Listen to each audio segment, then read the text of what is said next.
Well, welcome to Dynamic Leadership. This is the innovation series, and I have content out there around leadership, sales, and the idea is that we innovate, then we have something to sell, so we have to sell it, and then to scale, we have to lead. So the innovation series will be the ongoing one. I use a protocol. It's really about asking the right questions, and it's a facilitated model. It's based on a few principles, based on human nature. So first of all, dynamic leadership is aligned with neuroscience. It uses self-determination theory as the foundation because self-determination theory is the gateway to intrinsic motivation versus extrinsic. So we all know that one is internal, one is external. But what people may not realize is that intrinsic motivation is getting motivation from the activity itself. It doesn't have to be, quote unquote, a pleasurable activity. The person just has to have the context for why this is important, and then they enjoy it. There's an experiment was done, and they paid these kids $5 an hour to kick a rock around. The rock had to stay moving. As long as the rock kept moving, they would get $5 an hour. If I recall, none of the kids made it for the whole hour. They just gave up and said it's not worth it. But then they created some makeshift nets. This is, just in the city, right? Created some makeshift nets at each end, like goals, and the kids automatically gravitated towards playing with this rock like soccer, and they lasted for hours. Now that's just an example, but it shapes this conversation around you have to provide the external environment that encourages that intrinsic motivation. And that's why I approach it from the innovation standpoint, because if we're innovating, we are seeking to do something that we're not already doing. Projects and innovations are solutions to a problem, either perceived or real. And sometimes they could be a solution to a gap. So both of those are problems. One is what I call a downside problem. One is an upside problem. So the downside problems are a little bit easier because we've been there before. We can see it. There's curbs around it, parameters. We understand what's going on. The upside gaps are a little bit more difficult because we're creating into the field of infinite possibility. And we have so many different options. And we have the added problem of people not wanting to embrace the unfamiliar. There's a lot that's missing when you're going upside. One, you don't have the confirmation. You don't have necessarily support. You don't know if this person who might have been a mentor or in your mind that they're very important, you don't know if that person is going to agree. There's just so many other factors that have to be addressed. If we don't address those, we find ourselves in a place where we built the thing, we created the solution, but we're not getting any results. We're not getting any engagement. I recall examples where, and you've seen this, where the system is built in such a way or programmed in such a way that the person has to ask you these questions. We see it sometimes in retail stores where there's a step that you have to go through in order to complete the transaction. And this is for the customer to enter a phone number, maybe it's give information, whatever.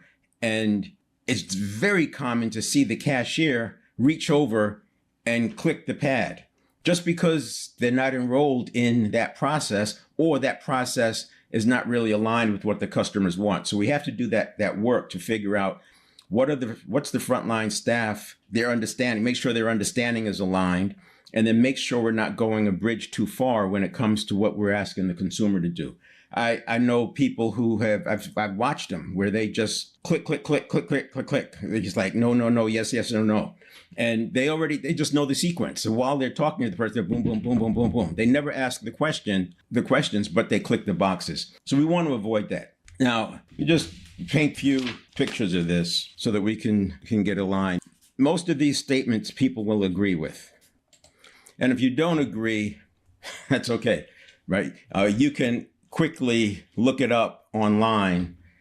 You can do it right now as a search and say what percentage of actions are habitual. Another one would be we make about 33,000 decisions each day. Again, you can look that up. How many decisions do humans make every day on average? And I would refine this by saying 33,000 plus or minus stimulus response cycles. The reason I do this is here's that we're awake about 65,000 seconds a day, roughly. It's obviously going to be different for different people. That's about a decision every other second, which is very, very fast. And anyone would tell you they know that they're not making 33,000 decisions a day. Well, that's probably true if you look at it from a conscious standpoint. But what happens is if you have stimulus, within a quarter of a second, there's a reaction.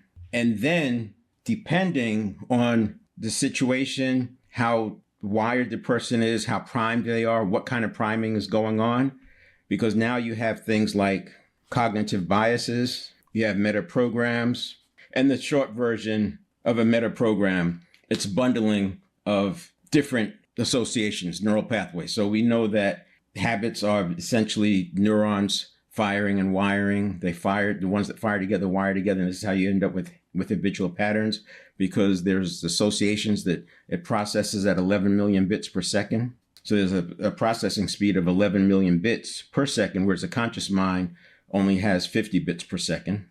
And obviously the conscious mind is no match when it comes to that processing speed. The meta programs, when we run something over and over and over, it becomes a bundle of associations that automatically kick off. You might see this happening with a person you're in a conversation, and there's a particular topic comes up, and they're off on and running onto this unrelated rant because it's just a set of associations when people get triggered. And then they do things like automatically. It's like it's an out of body experience, like they're out of control. Some of the quote unquote, the Karen videos that you can see that there's like this track that they're on, and it has nothing to do with reality. And that's a good example of a meta program. It's more complicated than that. But if you get the idea that there's 100 billion neurons and the neural pathways that are related to muscle memory are the same, it's the same system that works with that thinking as what we speak. And there's associations in there. So habits are based on associations, and they're largely from the past. We have all of that going on. Now, there's two ways that this can go. One is that the reaction equals the response. The other way we can go is we can wait a little over a quarter of a second for the conscious mind to catch up. The reason I say a little over a quarter of a second, because, and these are averages, so there's going to be plus or minus. I mean, athletes, well-trained athletes have reaction times as low as 150 milliseconds, so just over a tenth of a second. If you're distracted or tired or otherwise compromised, your conscious reaction time could be much more than half a second. This is why they say people speaking on the phone have a reaction time, even if it's hands-free while driving, they have a reaction time that's comparable to someone who's alcohol impaired. The other reason I say a little over a quarter second is because not only do we want the conscious mind to catch up, it only processes at 50 bits per second. So we need it to be able to process a little bit, at least start processing, and then we can have a response.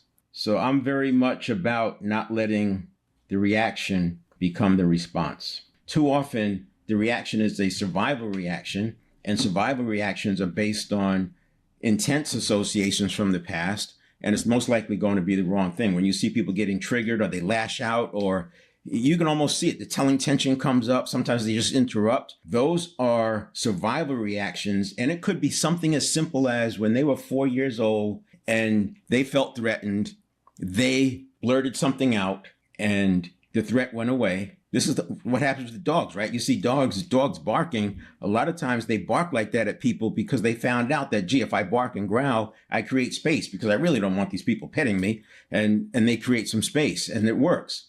And they may not be mean, aggressive dogs, but if they're doing that, they appear to be mean and aggressive. And eventually maybe the two come together. That's beyond what I want to talk about here. The point I'm making is that we don't know how these behaviors were learned. What we do know is that we can see them. And I'm painting the picture because if we're doing this 33,000 times a day, this is why I say the stimulus response cycles, we're not even aware of it. This is very similar to driving past an exit on the freeway. You drive right past your exit, don't even remember driving past the exit.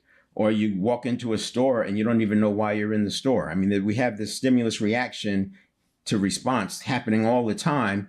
And what percentage of those of the 33,000 is here. So if we're here and we're not doing the pause for the response, you can see why we have 95% of our actions are habitual. This leads back to what we're talking about today, which is innovation. Now, if you think about how things are so fractal, there's a thing, if you want to understand the macro, study the micro, that kind of thing, but it's very fractal. So the same way that a person's internal system is the external system of the cells, and this is why stress and all this resentment can cause illness, because you're putting your cells in a unhealthy environment. A cell that's threatened cannot pursue nutrients. So the cell has two configurations. Either it's pursuing nutrients, or it's in protective mode. It doesn't do both. So if you have a toxic environment, you're starving your cells of nutrients, which has obvious downstream effects. Well, similarly, an organization's internal environment is the external environment of the people in it. And if you have toxicity in the environment, which could come from mixed messages, it could come from not listening to people not feeling heard, it could come from perceived threats, perceived transgressions, or real. If you have toxicity in the internal environment, the external environment of the people is now impacted, and then you have challenges inside. So that's on the negative side. It works on the positive side as well. You want to get more from your people, create positive environments. This is back to the self-determination theory and intrinsic motivation. But if we take what we're saying, the 95% is by habit, and we could think of this as, we have this internal zone, we got this little internal zone, and people go through and they're doing their thing up and down, and sometimes they blip up and they get into this zone above here, and then they come back quickly, and sometimes they come down here, and then they come back and they get back into this zone. There's something else that's going on. There's another zone that's up here. And in here, we have reasons, we have excuses, we have stories, limiting beliefs. And a limiting belief, people use that term, they know what a limiting belief is, but you could think of it too as, if I believe that if I do X, Y, and Z, bad things will happen. We may not think of that as a limiting belief because it's not limiting our ability to do something. It's just a complex equivalent that we've said this equals that. And that limits the behavior, and I would call that a limiting belief. So we could just say we have beliefs up there.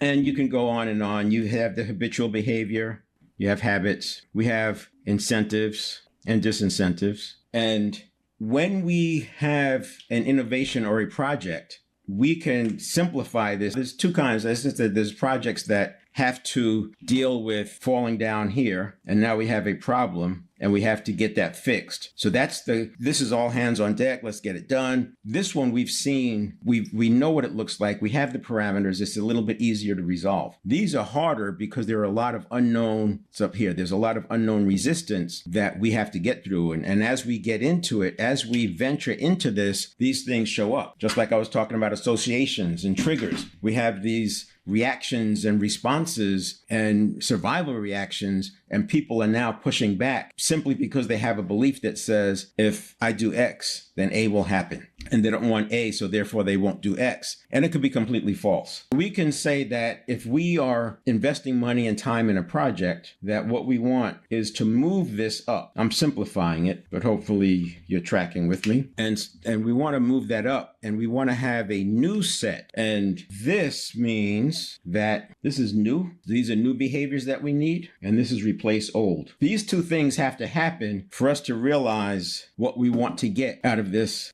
new project, this change. And so we talk about change management. Too often change management, if you think about a project, and I'll just draw it as a waterfall, even though I know that waterfall projects are not typically the way we're going because of Agile, but just to make the point. So if you have something like design, build, test, implement. Even if you're using Agile, This is happening inside. It's just iterative.